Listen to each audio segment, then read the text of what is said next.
should I just leave? Because a lot of you would have seen my landing book before, but also because I'm really keen to tell you about the curiosity work that I've been doing in collaboration with Gert and other colleagues, looking at how infants can drive their own learning. So rather than us teaching them stuff, we're interested in whether they can teach themselves. I'm also interested in categorisation though, as has been mentioned, because categorisation is an incredibly important skill to learn. If you have to interact with everything you encounter separately, so form a separate representation for each of these cats and treat them differently, it's going to be really, really super cognitively taxing. So what infants do from birth is learn to group things that are, despite being discriminatively different, so that they can treat them equivalently. It's a much more efficient way to interact with the world.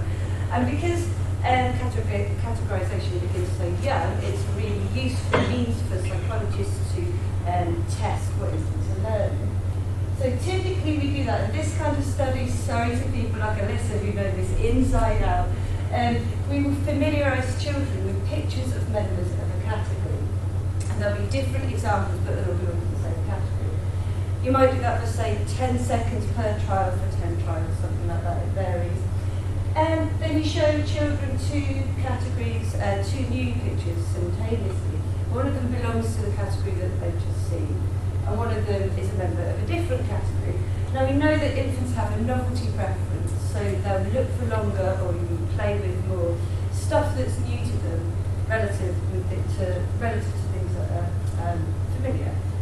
So here, if infants have formed a category of cats, we would expect them to look longer to this dog exemplar here than this cat exemplar. Does that make sense? That's the task that we're going to be talking about with the model, so if you don't understand, please ask. And also, if you don't understand anything throughout the talk, please stop me, because it's better to sort it out as we go with friends. So this is a really, really well-used paradigm. Typically, we do this kind of thing, sit infants on a parent's lap in a darkened room, and present them images on either a TV screen in the olden days and bits of paper. But now we use eye trackers so we can get a really good picture of where infants look and for how long, and thus we can make inferences about what they know. So, based on decades of this really cool, interesting, super mega fascinating research, we found out lots of things about what affects infants' category learning. So some seminal studies in the 80s by Barbara Younger demonstrated that infants can track perceptual variability between category exemplars, and specifically whether particular features correlate, and they can form categories based on these feature correlations. So they might learn a category of things with long legs versus things with short necks, for instance. We also know that language, I have mentioned language, affects category formation. So Gert's got a paper out recently, and Alyssa's done some work on this as well, showing that you can manipulate the categories that infants form by showing them images and playing them a label at the same time. We also know that prior knowledge affects the way infants learn categories, or the way that these infants behave in the lab. So Lisa Oates and colleagues have demonstrated that if infants come from a house with a cat and a dog, they are more sophisticated categorizers than infants who don't have this at-home pet experience. And we also know, this is one of my favourite studies, and those of you who've seen the modelling talk will be aware of this study, the difficulty of the task affects the way that children categorise. So in particular, in this task, by Maker and Plunkett recently, they reused the stimuli that Barbara Younger used, and showed Temmerthold's novelty preference, familiarisation novelty preference task. Two groups of children saw the same stimuli, but they saw those stimuli in a different order, and critically the order that they saw the stimuli in affected the categories that the infants formed, even though they saw the same stimuli, which is a bit of a mind-boggler, if you ask me. But the overall picture is that infants' categorisation is really, really flexible and sensitive to things that they see, things that they hear, and aspects of the task. So this is cool, we know loads, how exciting. But the way infants do most of their learning is in this kind of environment. It's a noisy learning environment where things are very unconstrained. They're able to interact with things at their own pace, they can put them in their mouths, they can throw them around, they quite often do throw them around, and that is a very very different learning environment from the one that we present to infants in our familiarisation studies. Now, the experiments are super important because they allow us to isolate the variables that we're interested in and find these really kind of sensitive effects of the environment on infants' learning. But the extent to which it's found generalised to a more naturalistic learning environment isn't clear. So that was the rationale behind the curiosity work that Gavin has been doing. So just to really hammer the point home, almost all of infants is curiosity driven. So we don't really know very much about curiosity driven learning in developmental psychology because we depended so much on these really beautifully designed experiments. So we don't know whether infants are capable of exploring in a systematic way or do they just bimble around until they happen to get lucky and find something interesting. Bimble is not a technical term.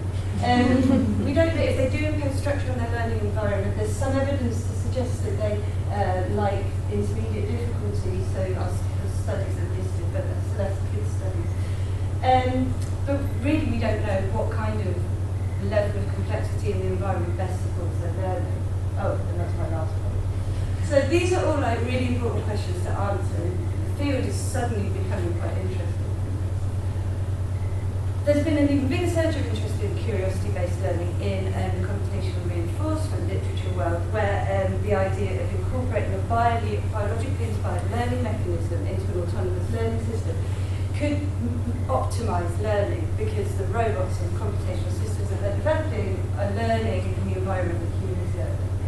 But there's loads and loads of different ways you could instantiate or implement curiosity as a mechanism. So it could be that a learning system wants to maximise its competence, so maximise how good it is at completing given tasks.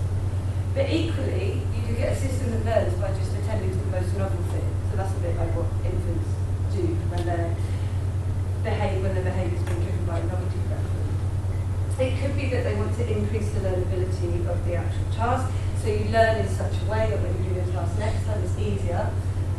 Or it could be that they get some kind of reward from when I say they, I mean the computational models, but also by implication, these are theories and curiosity, so that could also be about what humans do. So it could be that we get a reward for finding structure and noise, and that encourages us to find more structure and noise and so on. So these are just a handful of the many, many, many possible mechanisms driving curiosity or intrinsically motivated learning that are reviewed in this paper here. It's super interesting, so I would recommend reading it, especially anyone who works with me. But this is computational reinforcement learning, and the extent to which it informs our understanding of infant development isn't clear. There are definite limitations which the field is very open about. These are artificial learning systems, but they don't care how biologically plausible the mechanisms are. They just want to make things that are super good at learning. And because of this, they quite often employ modular reward systems where it's not based on any kind of seriously biologically inspired mechanism. It's just like a kind of a box that they plug into their systems to give reward. The model will choose the level of the reward that the system gets. It's just, they're very, very cool, but they don't tell us a great deal about infancy. So we were interested in trying to model or propose a curiosity mechanism for learning in human infants that's slightly more biologically plausible. So we decided to use neural networks, and I'm going to go through this really quickly. I know some people know a lot about models, some people don't know very much, so if there's anything that's super confusing, please ask. I've tried to just give you the intuition. So neural networks are biologically inspired. They're extremely abstract, but nonetheless simulations of the interaction of neurons in the brain. And they've been used a lot frequently to capture empirical results in language learning, and in particular for what I'm about to talk about, in category learning. And what's nice about models is that they allow you to really carefully simulate the input that children get. So the input that you give a model frequently will be structured in a way that's similar to the input that children get. So it allows you to understand not only the learning mechanism, but also the learning environment. That all so the work I'm talking about now is just out in developmental science. So proud that you have to read it. I'll send you a copy of it.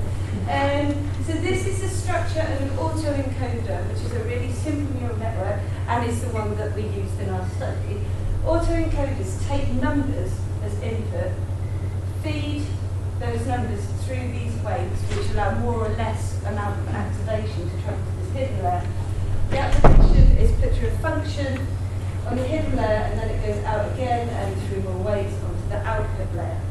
The idea is that the model is trying to represent what you give it on its output layer. So early in training, the output doesn't really reflect the input very much. So what it does is it calculates the difference between what it's representing or what it should be representing, and gets its error number, and it uses that error to backpropagates the error through the network to change the weights such that over time the representation on the output layer becomes more and more like the representation on the input layer. Does that make sense?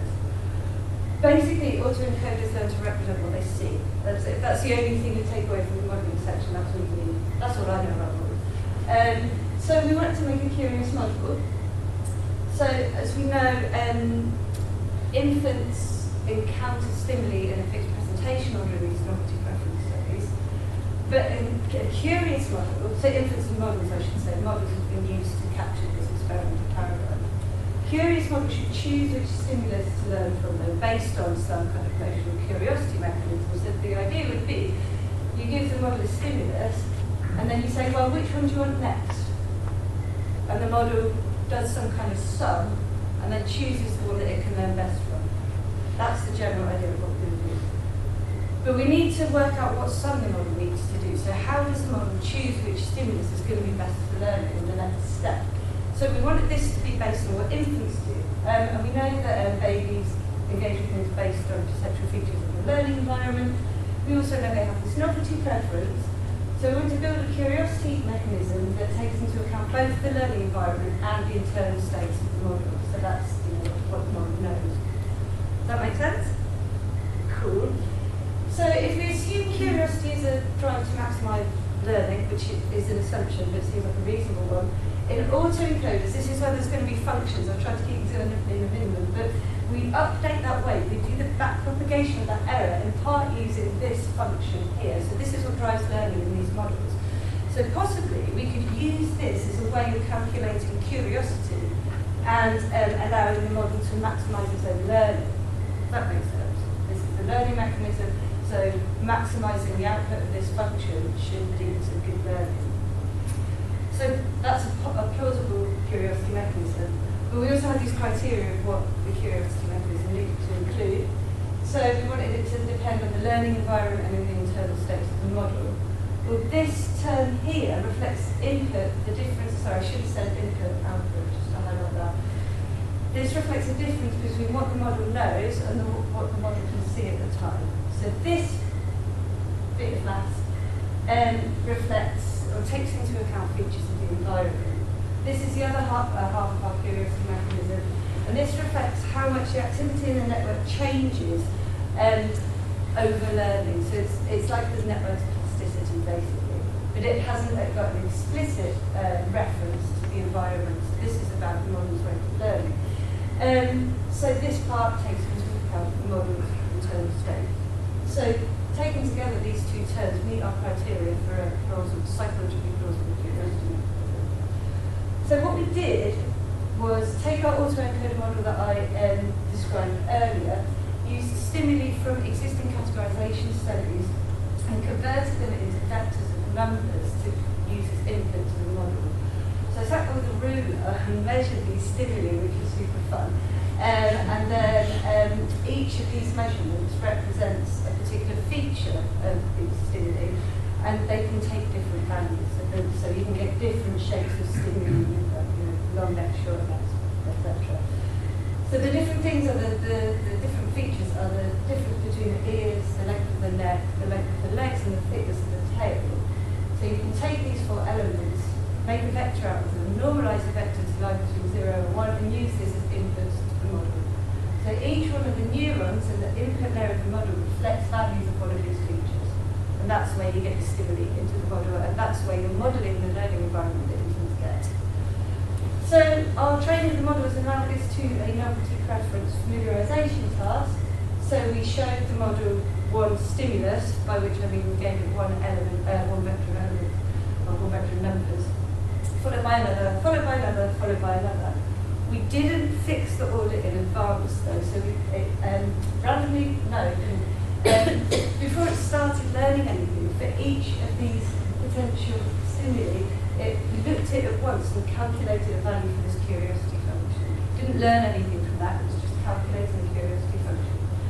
And then the model chose to learn from the stimulus for which that value was greatest. And then it said, learn from that stimulus, finish learning, threw it away. And then for all of the other stimuli that were remaining, it calculated curiosity again, and then again selected the stimulus which maximised that function. That make sense? Getting a bit modelly, isn't it? We tested the model by showing it a prototypical stimulus and a peripheral stimulus, so these are like the cat and the dog that I showed earlier on. If the model, and indeed in empirical testing, children look for longer at the peripheral stimulus, then we assume that they formed a category which includes a prototypical stimulus. So basically, we've got a normal novelty preference familiarization task that only did, and which we actually demonstrated in the previous study that the model can do. But rather than fixing the order in advance, the model determines what order it sees the stimuli in.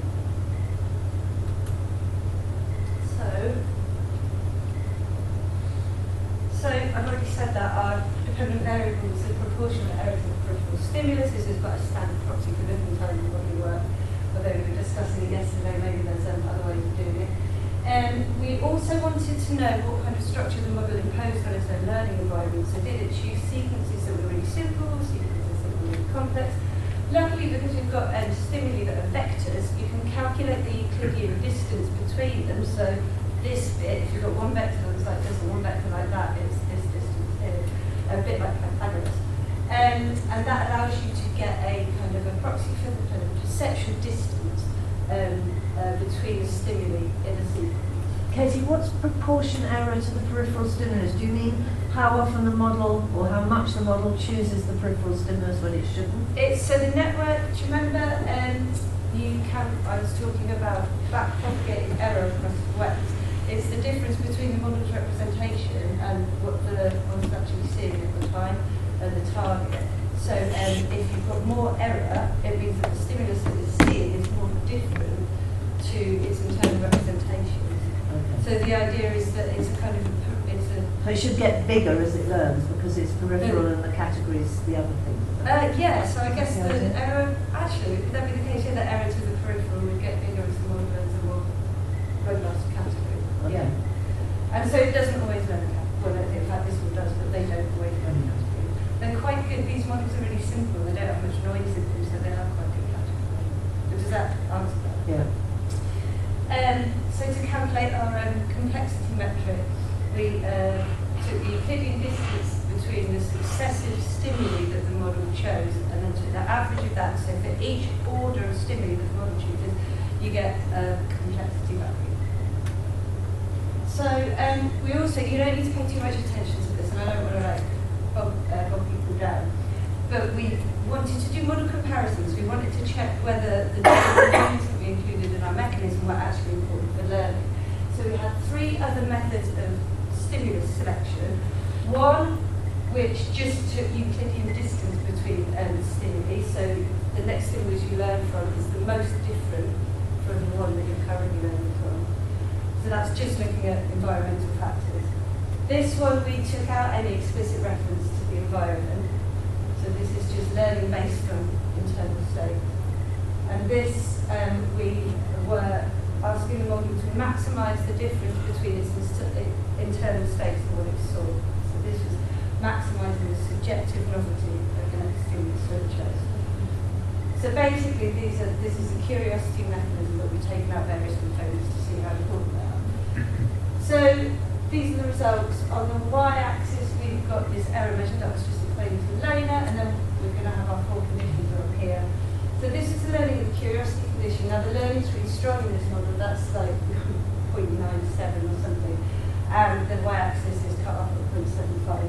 But this is proportion of error to the peripheral stimulus. So very good learning of the curiosity condition. What you find is actually that learning is best overall in the curiosity condition. and because it's a model, we get a lot of highly significant key values, but strong effects because the learning is really good. So maximal learning in the curiosity condition. So it looks like allowing the model to choose its own stimuli allows it to optimise its own learning. So our first question was, can it learn? And the answer is yes. The next question was, what type of sequences does the model generate? So the model only chose 4 unique sequences of stimuli, and we calculated the mean complexity for each of those sequences, or for every possible sequence that the model could choose. And we ranked them according to how complex they were. And what you find is that the model 5 times chooses the 34th most complex possible sequence. Most of all chooses the 41st most complex sequence. And importantly, this is out of 281 sequences. So the model is learning from intermediate difficulty, which is the prediction from the empirical work, but it's learning from a harder level of intermediacy. It doesn't go for the middle option. So do you have a question? The 281st would be the most complex. These are relatively low. No, the 281st is the most simple. I should have said These are nearly the most complex. Yeah. But not quite. And in fact, you can see that. So these are the sequences that the model chose. And typically, it would start off with this small one here, and then go to something really, really hard, something really, really different. But then, interestingly, it starts minimising differences again, and it kind of alternates between hard and easy stimuli. So rather than this, well, I'm getting ahead of myself here, but you can see this kind of alternation between the stimuli. And so we find, as in kids' work, but in a different paradigm, and a slightly different measure of what difficulty is, this Goldilocks effect by which infants learn from intermediate stimuli. God, I've put it on for ages about this.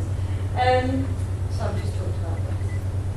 So learning is best in the curiosity conditions. So this suggests to us that environment and internal state are fundamental for real-world learning. So in terms of how infants learn, you have to be paying attention to what they've already learned. It sounds obvious, but I think we forget that sometimes. And the curious model chose intermediate complexity, which suggests that infants will also systematically choose intermediate complexity. But importantly, in the model, intermediate complexity emerged out of choosing difficult things and easy things, and then difficult and easy and difficult and easy. So it's not the same as just immediately going for the medium thing, which is a prediction that I don't think has been made. It's necessarily study out how to get home. So, I'll be a bit over. Based on these predictions, we wanted to see whether this is true. So we were asking whether infants could sample their learning environment in a systematic way, and if they do, what level of complexity will they generate, with the model's prediction being that the level of complexity would be intermediate. So we wanted to develop a task which allowed infants to explore freely, but also kind of allows us to constrain the learning environment to an extent. So we want to be able to control infants' learning history, because the model says that's important. And we also want to be able to quantify complexity, because we're interested in what level of difficulty infants learn. So seeming really familiar now. And this is Ben Leolock, you might know. He was a Lucid intern. Thank you very much, Lucid. We really couldn't have done this study without Ben, so he helped us out with stimuli, and he ran the study. Kirsty Dunn is also running a condition for us too at the moment. We developed what we've called a shape cloning paradigm. And it's really, really simple. It's a category of objects like this, where the distances between the objects, images, vary systematically. So this allows us to quantify the complexity of a given sequence of looking. So we can quantify the distance between exemplars, with the caveat that the colour space is not uniform. So actually the perceptual distances between these exemplars isn't going to be exactly the same. So that's a limitation of the study. Haven't seen what the reviewers have said yet. So you could have up to 4 distances of 4 steps. We also want to control learning history, so we used each exemplar as a category of the categories of prime, and then showed infants the other 4 category members. So this kind of thing. So that's like shape priming. And that allowed us to look at what distances infants looked at first, and also sequences of looking at the generated. So in our study, we used 12-month-old infants, 40 of them, and we showed them images in that interleaved fashion that I've just shown in the previous slide. They saw 10-second trials Half the infants saw these trials in silence, the other half of the infants heard me, which was dreadful, going, look, good child, on the training and on the test trial, and they saw 5 prime target pairs, so they saw each shape and the other 4, followed by the other 4 once. So it's a really nice short study with really low attrition for RAR. So because the analysis of this study turns out to be incredibly complex for a very simple design, we only analysed the infants looking after they'd seen peripheral primes. And we can talk more about why we did that later, but I might cry. So each infant generated 2 sequences for our analysis. So the first thing we were interested in is, what do they look at first? Is that systematic? And the answer is yes. So if you just take where infants looked straight after the primes taken away, then infants preferred, firstly the first looks weren't randomly distributed, and secondly, you split the infants down into the silent and the label condition. You can see that infants in the label condition preferred looking at low distances or intermediate low distances. Infants in the silent condition preferred looking at intermediate distances. But I should say that when you split them down by condition, the looking it doesn't reach significance. But I thought this was interesting because the shape bias, which is shape bias pattern, infants would generalise new names based on the similarity of shape of the objects that they're looking at. That would predict that infants would prefer the shorter distance in the label condition. But statistically nothing's there, which is why we're testing a slightly older group of kids at the moment. In any case, there appears to be systematicity where infants look and they appear to be choosing intermediate distances. But there's a lot more to the story. So looking is a dynamic process. I think now with the advent of eye trackers, we're all super into our time series graphs, berating ourselves about not knowing how to analyse them properly. Anyone who's got any brilliant ideas, let me know. So we realised that what we really had to be doing was looking at the sequences of looking. So we had our 2 sequences per child because we were only analysing looking after the primes. And then we calculated the distances between the successive images that infants were looking at. So that would be a distance of 3, that's a distance of 1, that's 2. So for each child, we had 2 sequences of distances that they selected. And here they are, you've got one missing there because one child only did one of the trials. So, beautiful! I was very excited when I made this graph, it's one of my favourite, and it makes my computer crash because it's in Excel. What does this tell us? Well, it looks like, we've got our intermediate distances here, it looks like some children are looking a lot to the 2 distance. It looks like overall children are preferring intermediate distances, which is kind of what we would predict. But we wanted to quantify this.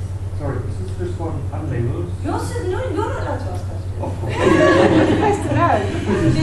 No, that's a very good question. So I've collapsed this is label and unlabeled, but we use label in the analysis that I'm just about to mention. So sorry, you can ask all the questions you're able to. So we were interested in what level of complexity infants might generate and whether or not infants explore systematically. So I've said before already, hand waving mainly intermediate distances, but it looks like potentially we've got different exploratory styles, so maybe we've got different groups of infants. So we did a cluster analysis, just fed a hierarchical cluster analysis, these sequences, and did, I think, about 20 different tests of what the right number of clusters to use was. And overwhelmingly, the test said that these data are best characterised by a 2-cluster structure. So it looks, then we asked ourselves, well, why?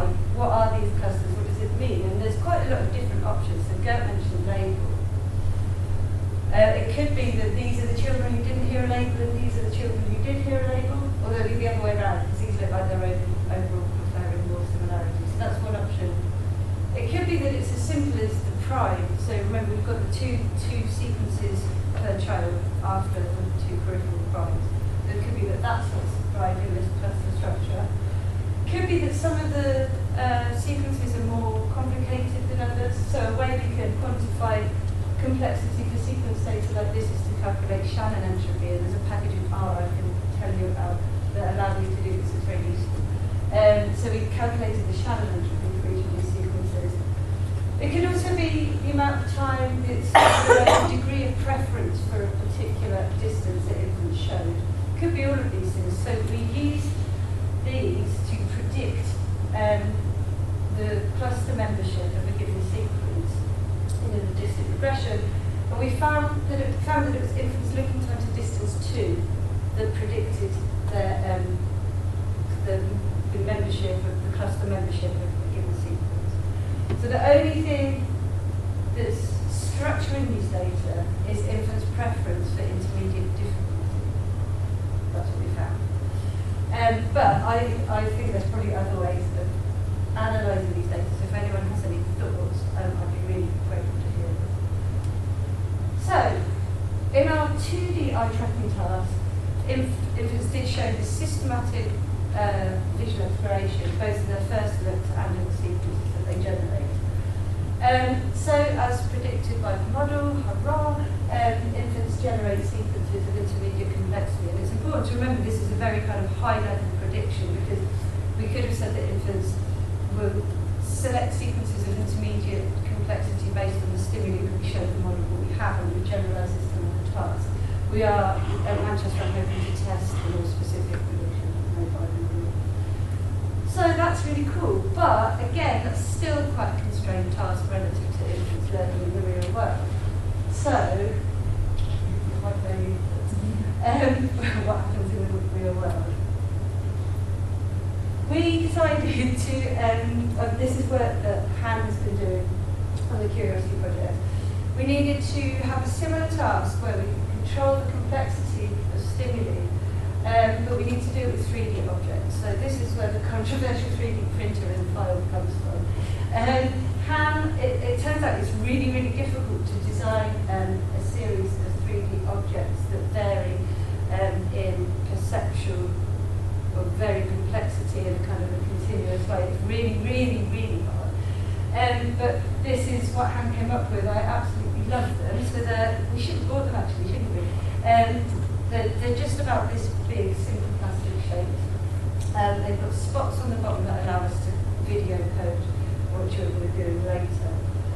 So this is ongoing work, so I'm not going to stun you with any kind of complete results or something. It's Helen's collecting the last few participants at the moment, aren't we? So yeah, it's very exciting. But it's analogous to the 2D study, basically. The principle is exactly the same.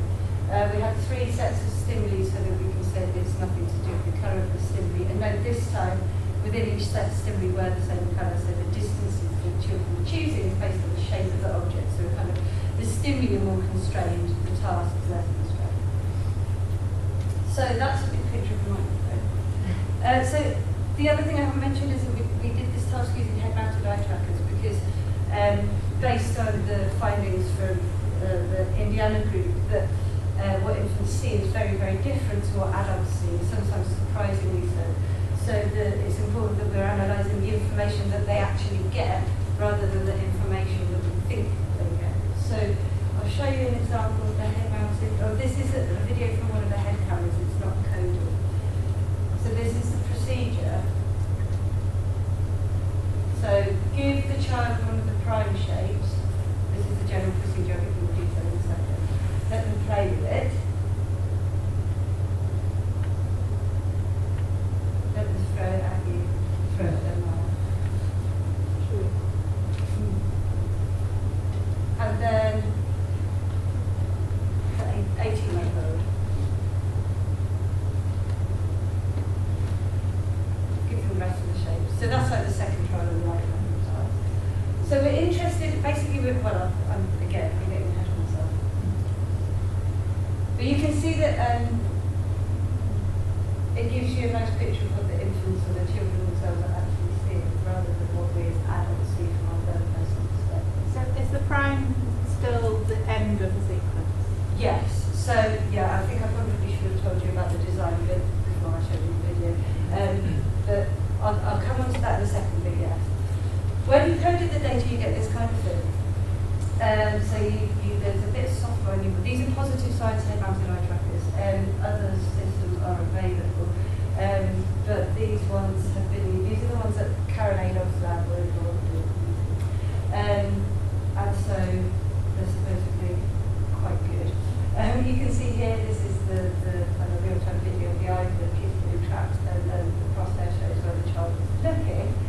I wanted to just talk a bit about this because they're relatively new. So our experience so far with these has been that you need to be a wizard like Han to get the children to wear that eye tracker. It's difficult. So Han's got lots of EEG experience and this is like a baby whisperer. But it's not easy to do. I know people who've got sex abuse under their bed because they can't be bothered to actually use it. They're hard. The coding is quite intensive and the data can be really, really noisy. So we found that there's times when the child, you might notice in the previous video, when they're holding the stimulus here, the eye camera doesn't actually track the eye, it loses sight of what the child's looking at. They're not like a magic bullet to getting amazing data, they're difficult to use. But at the same time, you get this incredibly rich data set. So it's allowing us to look at first touches, the sequence of touches, and children's living time. And I really believe that it is massively important for us to understand the input that children get during learning, because it's not what we see as adults, and it's not what we think they see. So if we don't understand that, we don't understand anything. So they're worth persevering with. So this will answer your question, Katie. We had 3 groups of children, 18, 12-month-olds, 18, 28, no, 18, 12-month-olds, 18, 18-month-olds, and 18, 24-month-olds, sorry about that. And we gave them 6 prime test pairs. So they get a prime trial and then a test trial, prime trial, test trial, all counterbalanced. And the trials lasted 30 seconds, or as close as possible, given children's propensity for cooperating. So I just included these because these are hand-beautiful designs. You can do the 3D design in some free downloadable SketchUp, software called SketchUp, which is actually pretty easy to use and fun as well, importantly. So the 3D printer is going to be at Lancaster for a little while. So if anyone wants to go on it, I was offering this to Callum yesterday. Please have a go. It's brilliant. It's called Edwin. It's in Barry's office. So our first dependent variable, I'm going to show you our preliminary results for the first touch that children did, and the rest of the analysis is going to take a long time. So I'll be back to talk about that at some point. So these are our data from the first touches. We've got a full sample of 24-month-olds, a full sample of 18-month-olds, and half, is it, or 3/4 of the 12-month-olds. On the y-axis, we've got the number of first touches, and we've coded the distance between the stimuli in a similar type of way to the way we did with the 2D eye tracking study. So what you can see is, firstly, ignoring the chi-squares, there seems to be this really nice pattern of similar behaviour going on across the age groups. And in particular, interesting, children are either choosing the most simple thing or the most difficult thing. And that's almost the opposite pattern to what we saw in the 2D eye tracking data, because there they were going for intermediate difficulty. So that's interesting. You can tell this data is all kind of exploratory, really. We don't know what to expect, which is actually a really nice way to be. But if you do a chi-squared on all of these, on the age groups separately and indeed together, it confirms that the patterns of first touches are systematic. So infants, whether it's strategically or kind of an intrinsic bias to interact in a certain way, infants are doing the same thing across these age groups. So that's super exciting. Now this is my extra bit, and I've got 15 minutes left, so I'm going to just quickly tell you about this. This isn't categorisation, but I'd argue that this is looking at curiosity-based learning, because you put a child in a room and let them play with stuff. So the story so far from the Curiosity Project is that infants structure their learning environment in a systematic way, and because it's systematic, it's somewhat predictable. But sometimes what they do really isn't predictable, and it's a bit ridiculous. So Mikiko is a PhD researcher in Japan. Again, a lot of you will know her, although she's gone back to finish her PhD now. But she came over here to work with me and Gert on a MSc, because she wanted to collect a sample of English at Vincent. It was weird because she was doing a PhD, but she also wanted to do an MSc in the UK to improve her English, but also because she wanted an English sample of kids, because she's doing cross-cultural studies as part of her PhD. And it's such a cool phenomenon that we jumped at the chance to work with her, and also because Mikiko is a wonderful human. So children between 18 and 24 months, this is relatively recently identified, this phenomenon, and tend to do impossible things to tiny objects. So they might try and ride a tiny car, or get into a tiny car, or slide down a tiny slide. So funny. So I've got a video, and obviously with all of these videos, we've got permission to share these. This is Mikiko. I'm going to turn this down because this child actually gets quite frustrated. It's a bit loud. But, so...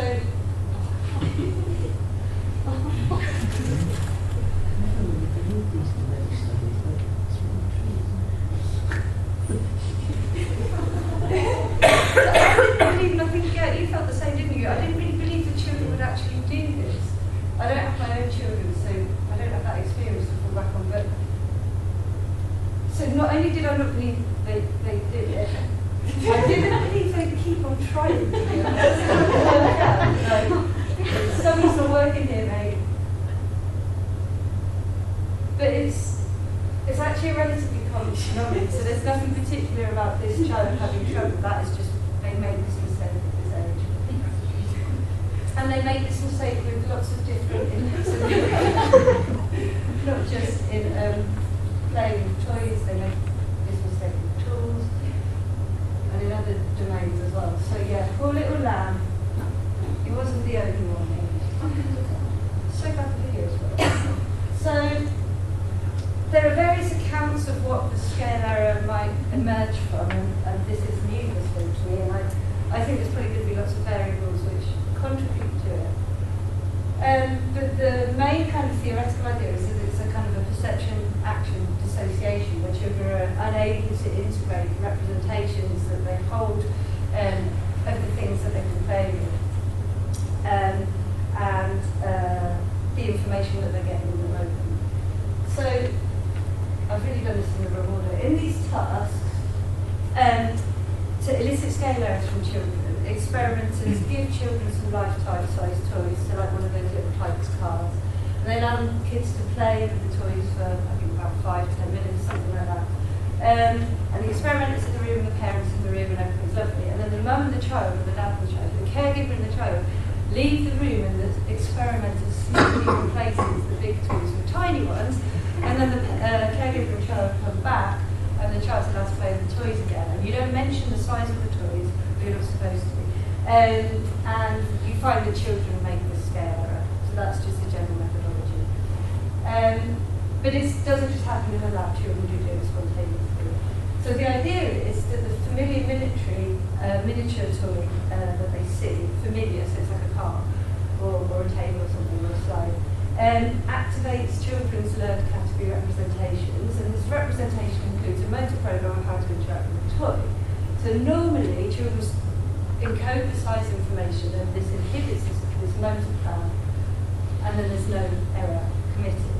However, sometimes children are unable to integrate this size information into their kind of online representation of the task of what they're doing.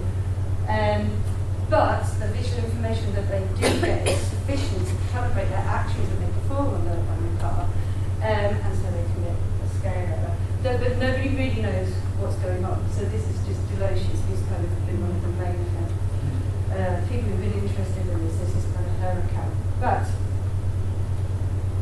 there could be lots of different things that are driving these scale errors. So it could be that language affects scale errors, so I think I mentioned language twice now. So children perform more scale errors, or this study demonstrates that children perform more scale errors when the objects that they're interacting with are labelled, which might make sense if the label serves to activate the category representation in a stronger way.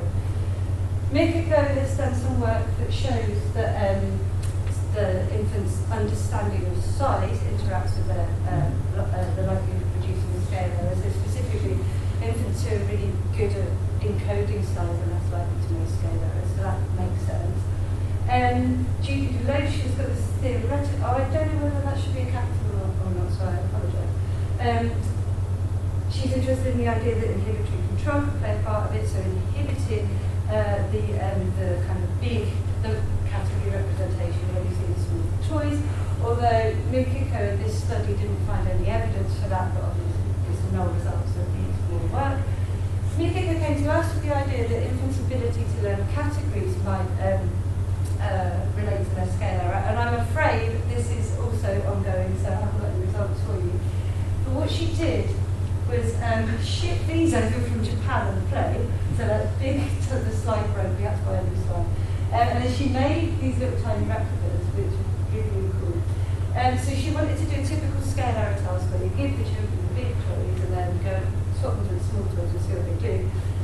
But she was also interested in looking at how their ability to learn categories would interact with that. So perhaps children who are better at learning categories are less likely to make the scale error, on hypothesis. So in a group of 18 to 24-month-old children, she collected 40 for her master's project, which is amazing, astonishing. She used stimuli from Althaus and Westermann, which is recently in JCB.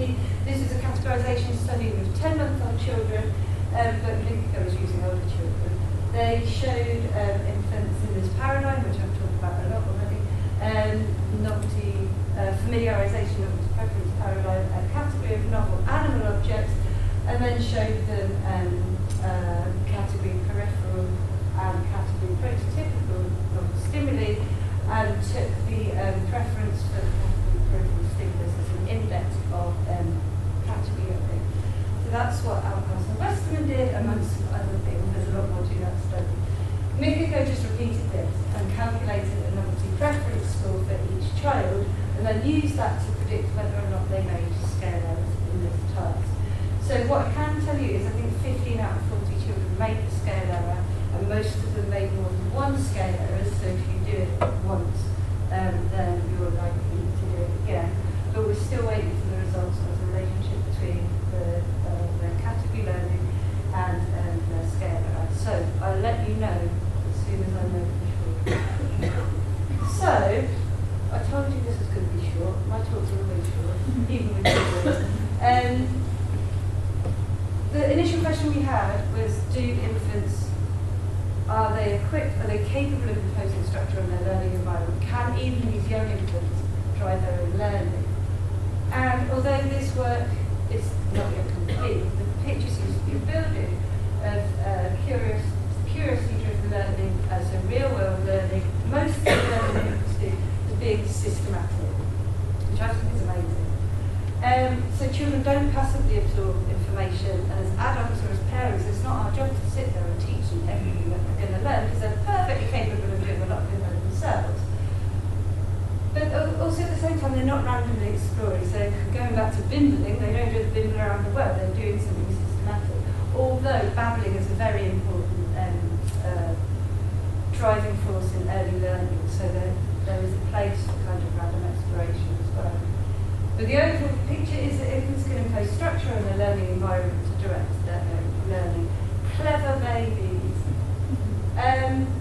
So, to go back to our theory of curiosity that we were talking about with the model, we theorised that curiosity in infants is a drive to maximise learning based on learning history and internal states.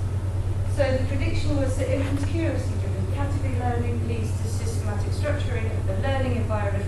And I hope I've shown you enough evidence to convince you that, at least in these tasks, infants are behaving systematically. 2 thumbs up. And we were also interested in whether, as in Celeste Kids studies, and also in kind of Vygotsky and zone of proximal development theories of learning, whether infants prefer intermediate difficulty. And in our 2D eye tracking task they did. In the 3D object task, we don't have those data yet, so again, let me know. But I would anticipate, based on the first touches, that we probably do. We'll see. But there's so many questions, and more than I'm ever going to have the time to look at. So it looks like we might get a different difficulty preference across different modalities, so visual exploration versus manual exploration. So why might that be? Will language affect curiosity-based exploration? I very much think that it will. We have the presence of language in the learning environment affects a lot of what children do.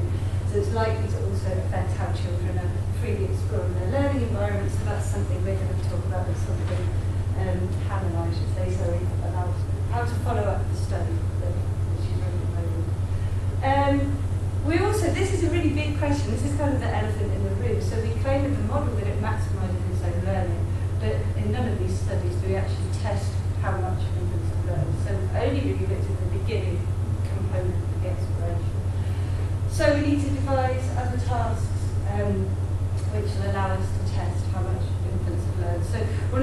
amazing about this project is we've had to devise new paradigms, and it's could be a bit heartbreaking when you realise there's another confound and you have to start again, but it has been really satisfying working together. Finally, something that I'm interested in exploring at Manchester is whether we can develop kind of a norm for what typically developing children do when they're exploring in the world.